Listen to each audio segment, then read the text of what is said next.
So picture this. What if you woke up one morning and you were a giant, a hero so powerful you could win wars with your bare hands?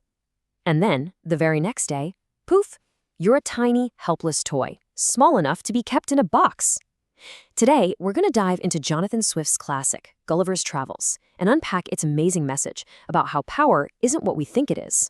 Okay, let's just get right to the heart of it with this one question. What if your power, your importance, even your freedom, all came down to how big or small you were compared to everybody else? That's exactly the wild idea Gulliver's Journey forces us to wrap our heads around. All right, so here's how we're going to break it down. First, we'll follow Gulliver's bizarre fate, see him as a giant and then as a toy. After that, we'll smash those two worlds together to really get to the core message of the whole story, which is all about the relativity of power. Okay, part one, a traveler's strange fate. So our story kicks off like a lot of great adventures do, right? With a shipwreck. A guy named Gulliver washes up on the shore of this mysterious land, and he has no idea what he's just stumbled into. As you can imagine, word spreads like wildfire. An enormous man just appeared on the beach. Now, you gotta understand, in the land of Lilliput, people are tiny. So to them, Gulliver is basically a walking, talking mountain.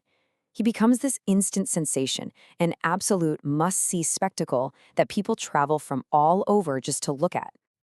All right, next up, Gulliver the Giant. So yeah, he's not just a sideshow for long. People quickly realize that his incredible size, well, it could be a huge strategic advantage. He goes from being some shipwrecked nobody to a potential national hero, just like that. And you know who sees this opportunity right away? The Emperor of Lilliput.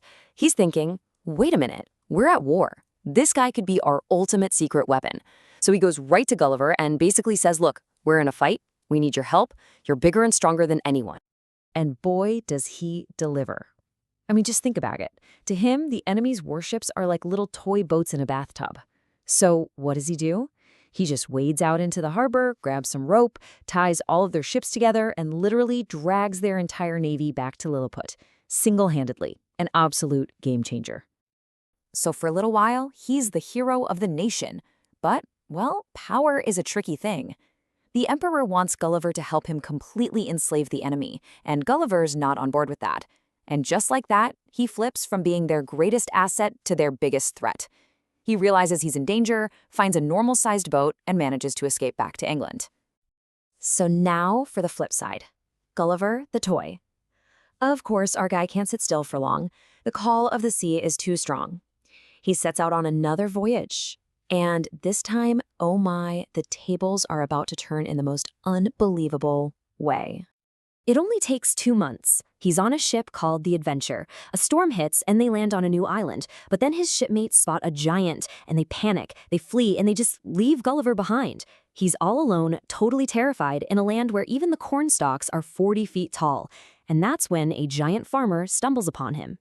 See, here in this new land, he's not a person. He's a thing, a curiosity. The farmer starts charging people to see this tiny little man.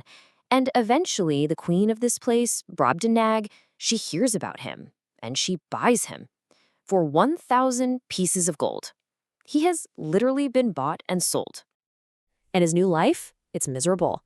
He's living with the king and queen, sure, but he's not a guest. He's their pet. He's a toy. They carry him around in a small traveling box. He has zero freedom, no control over his own life, and he's completely at the mercy of his giant owners. Okay, let's hit pause on the story for a sec. A tale of two worlds. So what we have are two experiences that are complete polar opposites. In one place, he's a feared, powerful giant. In the next, he's a helpless pet. Let's put these two worlds side by side, because this is where the story's real meaning starts to come out. So what's the real difference here? It isn't just that one group is tiny and the other is huge. The real key is how their size completely changes how they see Gulliver, and, in turn, how Gulliver starts to see himself. I mean, just look at this breakdown. It's night and day. In Lilliput, his status is a powerful giant. His role is a military asset. He's got immense power and he's feared. His freedom is limited, yeah, but it's because the Emperor is actually afraid of his power. Now flip it, Brobdingnag. His status, a tiny creature. His role, the queen's pet. His power, helpless, totally dependent. And freedom, it's non-existent. It's the exact same guy in two completely opposite realities. All right, final section, the relativity of power. This is the big so what of the whole thing. This dramatic reversal isn't just some clever plot twist. It's the entire point of the story. It reveals a fundamental truth about what power even is. And that big idea is relativity. Basically, it means that being big or small or powerful or weak isn't some permanent quality you have. It's just a label, and it all depends on your context, on the room you're in, and who you're standing next to. And this is the most important part. Gulliver himself never changes. He's the same person in Lilliput as he is in Brobdingnag. The only thing that changes is his environment. And with that change, his power either materializes out of thin air or just evaporates. Power isn't fixed, it's fluid. So that brings us to the big takeaway. Why does this matter to us? Because this isn't just some fantasy story from a few hundred years ago. It's really a mirror, and it's pointing right back at our own lives.